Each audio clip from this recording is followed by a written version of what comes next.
Salut tout le monde, on se retrouve dans une nouvelle vidéo, j'espère que vous allez bien, moi ça va super. Alors ça fait super longtemps que je n'ai pas de vidéo dégustation, du coup on se retrouve pour faire une nouvelle dégustation. Là je m'arrête 2 secondes, c'est pour la miniature. J'ai trop hâte de voir ce qu'il y a dedans. Attendez, il faut d'abord que j'enlève le scotch. Avant que la vidéo commence, n'hésitez pas à lâcher un gros pouce bleu et à vous abonner si ce n'est pas encore fait. Et à me dire en commentaire si vous avez déjà goûté ce genre de produit ou pas. Et j'espère que la vidéo vous plaira. Je suis en train d'essayer d'enlever le scotch mais... Ah, ça y est, j'aime trop les vidéos de dégustation, j'adore, et après je suis en mode, ça donne trop faim. Donc j'espère que je vais pas trop vous donner faim pendant cette vidéo là. Bon, le carnage, vous êtes prêts? Tada! C'est tout beau. Donc on a le petit sorte de guide, et ça il faut le préparer.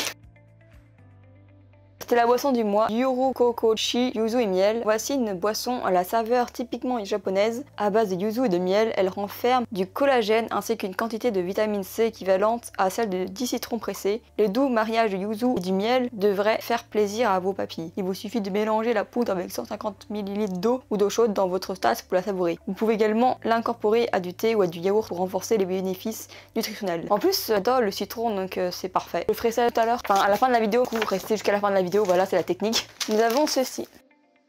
Je crois que j'ai déjà goûté celui-là dans une ancienne vidéo. Yakisoba Yasan Taro. Ce snack est très apprécié par les japonais et constitué de petites nouilles séchées. Saveur sauce pour yakisoba. Les nouilles séchées apportent une texture croquante et savoureuse à chaque bouchée. Un vrai petit régal. Est-ce que ça va tomber si je l'ouvre? Donc voilà, c'est tout petit comme ça.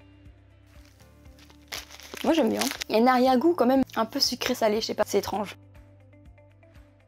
Kiwi Dango est une gourmandise qui apparaît dans le conte populaire Momotaro, dont le personnage principal du même nom est représenté sur le packaging. Sa texture est unique et la douceur de la poudre de soja Kinako à l'intérieur en fait un mets délicieux et incontournable. Oh, c'est un petit autre packaging à l'intérieur.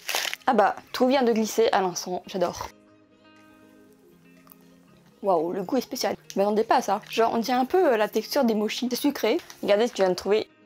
Des Kit Kats au citron salé apparemment. Kit Kat, citron et sel. Voici les Kit Kats parfaits pour une pause rafraîchissante. Il s'agit d'une saveur limitée au citron et au sel. La crème de citron salé à l'intérieur est enveloppée par un délicieux chocolat blanc au citron. C'est un véritable régal. Donc voilà, c'est en tout petit format. J'ai à peine ouvert, ça sent déjà à fond le citron. Et après on sent le sel. Moi j'aime beaucoup, mais faut vraiment aimer le citron. Ça me fait penser aussi un peu au chocolat à l'orange. Moi j'aime bien. Alors ici j'ai le cup ramen du mois. Tous les mois, un kit à faire soi-même ou un cup ramen est inclus dans votre box. Ce mois-ci, il s'agit d'un cup ramen. Donbei Curry Udon. Le curry udon est un type de udon très populaire au Japon qui se compose d'une soupe agrémentée de curry. Le bouillon est préparé à base de bonite, de kombu et bien sûr de curry. On y retrouve aussi comme accompagnement du aburaage, du tofu frit, des carottes et de la ciboule japonaise. Bref, une délicieuse expérience gustative. Bon appétit. La préparation est assez simple, mais au cas où, vous pouvez regarder le petit tutoriel vidéo. Bah nickel, ça a l'air très bon, mais je crois que je pouvais pas le faire maintenant. En vrai, je crois qu'il faut juste rajouter de l'eau quoi. Donc à voir si je le fais à la fin de la vidéo. Ensuite, nous avons du Tokyo Revenger. Je n'ai jamais regardé cet animé, mais bon, il est tellement populaire que je le connais. Oula, j'ai failli faire tout tomber. Tokyo Revengers Gum. L'engouement pour Tokyo Revenger ne faiblit pas au Japon. La deuxième saison est en cours et le deuxième film en live action arrive bientôt. Voici justement des chewing-gums Tokyo Revenger goût soda, mais attention, l'un d'entre eux est extrêmement soupa et acide. Est-ce que, avec la malchance que j'ai, est-ce que j'ai tombé sur le acide? Donc je vais en prendre un petit morceau parce que j'ai encore tout ça à manger. Je crois qu'il est acide mais pas tant acide que ça, donc soit je supporte pas le acide ou soit je suis tombée sur le hyper acide. Vous savez quoi? Je vais prendre un petit bout de chaque pour savoir lequel était le plus acide. Je reviens, je vais jeter ça. Donc on va goûter le deuxième. Ouais, je crois que je suis tombée sur le plus acide en premier comme je vous l'avais dit. Un petit flashback de ce que j'ai dit. Est-ce que, avec la malchance que j'ai, est-ce que j'ai tombé sur le acide? Ouais, c'est le plus acide que j'ai pris en premier. Alors ça, je sais pas ce que c'est, mais ça a l'air super bon. Mais je crois que j'en ai déjà mangé. Ouais, soft Wise Cracker. Je crois que c'est sucré peut-être.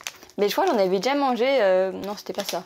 Bon, j'ai zéro mémoire, j'avais oublié. Les Happy Turns sont des senbei, biscuits au riz gluants très appréciés des japonais existants depuis 1976. À l'époque, tous les senbei étaient salés, mais le fabricant a eu l'idée de les rendre sucrés en utilisant une poudre appelée Happy Powder. Miam.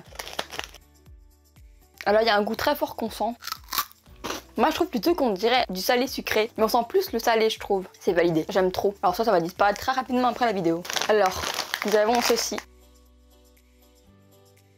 Je trouve le packaging super beau, en plus c'est tout rose et je pense que les trucs à l'intérieur vont être roses aussi. Et de ce que je peux lire c'est au caramel, donc perfecto. Mais c'est super beau, c'est sakura et tout. Non, pourquoi il y a une sorte de pêche là? Donc ouais, bon bref, je vais lire avant d'essayer de savoir ce que c'est. Ah bah j'avais raison. Caramel corn pêche. Le 3 mars au Japon est célébré Ina Matsuri en l'honneur des petites filles, aussi appelée Momo no Seku, littéralement fête de la pêche. Pour l'occasion, voici une version limitée de caramel corn aromatisé à la pêche. Le packaging est également orné de la mascotte vêtue du costume de Ina Ningyo, la poupée traditionnelle associée à cette fête. Ah ouais, en effet, ça sent la pêche. Eh mais c'est trop drôle parce qu'à l'intérieur du paquet, on dirait des crevettes. J'ai ouvert le paquet dans ma chambre et maintenant ça sent la pêche de partout. Moi j'aime bien. Par contre la pêche, oui on sent un peu mais c'est très sucré. Bah évidemment parce que du caramel, j'adore. Alors le packaging de celui-là m'intrigue. Et j'ai absolument aucune idée de ce que c'est. Salé, sucré, zéro idée. Don Yaki. Don Yaki était un snack savoureux composé de farine et d'une sauce sucrée salée. Le nom Don provient d'une onomatopée japonaise qui évoque le son d'un tambour japonais et qui est représenté sur le packaging. En effet, salé sucré. Moi j'aime bien le salé sucré en vrai. Oh c'est tout petit. Il y a un premier goût assez fort, genre on dirait un peu pas du vinaigre, un goût assez fort au début et après c'est un peu plus doux. Très bon, je me régale dans cette discussion, non, je me régale dans cette dégustation. J'aime beaucoup faire les dégustations japonaises, genre franchement la bouffe j'adore. Enfin, j'adore les snacks japonais, mais je préfère le salé, j'aime beaucoup le salé. Hier à un moment donné j'avais déjà goûté dans une autre boîte, plus où. Moi j'avais acheté ça sur Paris mais genre des crackers soja, c'était trop bon. Je vais essayer d'en retrouver parce que franchement j'ai adoré. Bah c'est un peu comme ces trucs là et j'ai adoré, c'est trop bon. Bref, on va continuer la vidéo parce que là ça tourne. Green tea, je sais pas comment me prononcer mais bon, je vais prononcer à ma sauce. Ace Coins Matcha. Ces délicieux biscuits sont en forme d'anciennes pièces japonaises et existent depuis environ 70 ans. Ces mois-ci, une version limitée avec un beau packaging représentant un ukiyo-e et stamp japonaise se trouve dans votre box. La saveur est également spéciale au matcha. Alors on sent beaucoup le matcha. En même temps je crois que de base ça sent plutôt fort. Faut aimer le matcha quoi. Après le goût qui reste c'est encore du matcha. Trop mignon. De la pêche ou l'orange ou tout dans le genre. Voici un savoureux gâteau réalisé par un fabricant d'Eime dans la région de Shikoku, dans l'ouest du Japon. Il est composé d'une pâte de haricots rouges et de yokan, une pâtisserie traditionnelle japonaise à base d'agar-agar et de haricots rouges. Il est enveloppé dans un sponge cake et garni de yokan, une variété de mandarine japonaise d'Eime. Le mariage subtil entre l'acidité du yokan et la douceur de la pâte de haricots rouges devrait ravir vos papilles. Le packaging est orné de la mascotte de la préfecture d'Eime, Mikian. Mais c'est trop mignon, attends. Je suis très curieuse. En plus, c'est un peu comme un sponge cake, c'est tout spongy. Pour le moment, je suis au début, donc je sens surtout la pâte d'haricots rouges. J'imagine que là, c'est la mandarine un peu plus loin. Voilà, là je viens de croquer, c'est un peu plus acide, mais pas tant que ça. Genre, il y a un équilibre entre les deux. Du gâteau, genre c'est spongy quoi. Genre c'est moelleux. Mochi choco. Mochi choco amande. Préparez-vous à découvrir le mariage parfait entre le mochi gluant et le chocolat. Ce délicieux gâteau est composé d'un cœur de mochi enveloppé dans une couche de chocolat à l'amande, un vrai délice. Ah, c'est chocolat noir. Moi, je suis pas trop fan de chocolat noir, je préfère le chocolat au lait en fait. Mais après, c'est juste un goût personnel.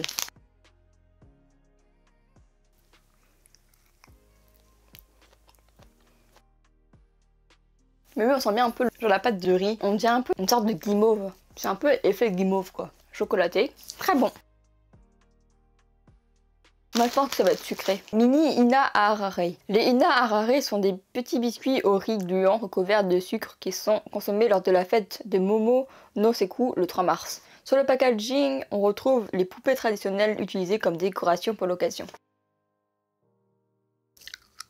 Riz gluant, je sens pas trop. Enfin si, ça va. C'est spécial mais j'aime bien. Je sais pas comment décrire le goût, à part du sucre. Et ensuite nous allons terminer avec ça. Il n'y a plus rien dans la boîte. Apparemment au sésame. J'espère que c'est pas très fort parce que moi les trucs épicés ça fait 0. Cornes, sésame. Ces cornes sont confectionnés à partir de maïs et de 3 variétés de sésame très utilisées dans la cuisine japonaise. Le sésame noir, le sésame doré et l'huile de sésame. Ce mélange délicieux et savoureux est très apprécié par les japonais et on espère par vous aussi.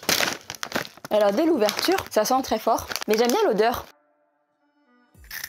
Ah oui, on sent bien. C'est plutôt fort, mais pas épicé. On sent bien le goût du sésame. Voilà, c'est la fin de la vidéo. J'espère qu'elle vous aura plu. En tout cas, moi j'ai passé un super bon moment à déguster tous ces produits. Donc j'espère que je vous ai pas trop donné trop faim. Et je vais vous montrer ceux que j'ai préférés. Celui-ci, celui-là aussi. D'ailleurs, je vais en prendre un peu la route. Ensuite, il y avait ça aussi. En fait, j'ai bien tout aimé. Ça aussi.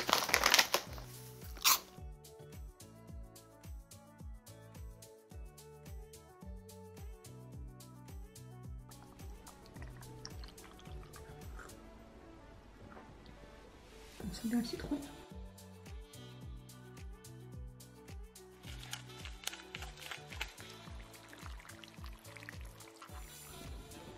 Un peu piquant, je crois.